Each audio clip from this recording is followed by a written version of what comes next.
Hello friends, Shashi Agarwal channel के अंदर मैं doctor Shashi Agarwal welcome you all. तो आज का जो हमारा सब्जेक्ट है that is the financial management. हम जो पेपर 2024 के अंदर हुआ था फाइनेंशियल मैनेजमेंट का, उसको डिस्कस करेंगे। ये जो पेपर है रेलेवेंट है बीबीए सेकेंड ईयर के लिए, फोर्थ सेमेस्टर के लिए। अगर आपको मेरा ये एफर्ट सही लगता है तो इस वीडियो को लाइक कीजिए और मेरे चैनल शशि अग्रवाल को सब्सक्राइब कीजिए अगर आपने सब्सक्राइब नहीं किया गया।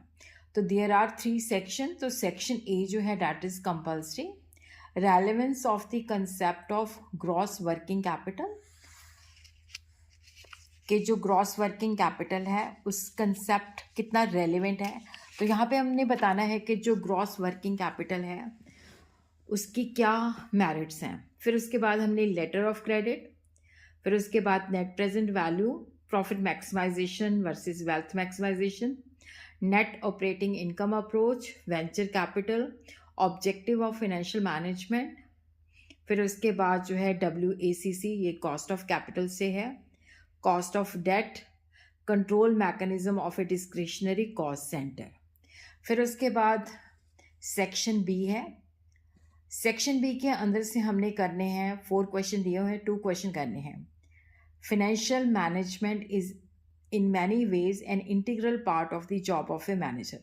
तो इसमें हमने बताना है कि फाइनेंशियल मैनेजमेंट जो है उस क्या सिग्निफिकेंट है, किस तरह से मैनेजर जो है फाइनेंशियल मैनेजमेंट का काम परफॉर्म करते हैं।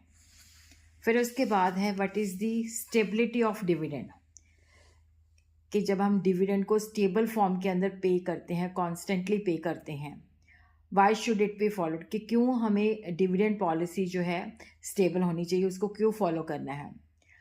What can be the consequences of changing A stable dividend policy, अगर हम स्टेबल डिविडेंड पॉलिसी को चेंज करते हैं तो उसका क्या रिजल्ट निकलता है।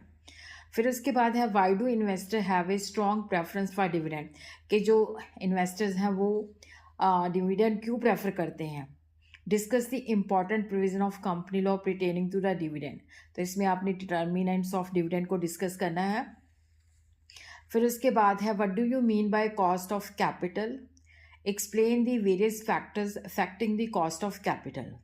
तो यहाँ पे 4 क्वेश्चन के अंदर से आपने करने हैं 2 क्वेश्चन। उसके बाद है सेक्शन सी। तो सेक्शन सी के अंदर अगेन 4 क्वेश्चन है।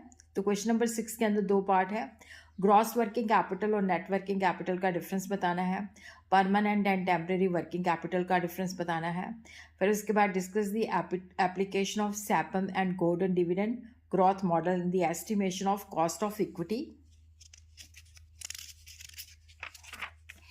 फिर उसके बाद क्वेश्चन नंबर 8 है what is internal rate of return, how is it calculated, ये कैपिटल बजटिंग के अंदर से आया है।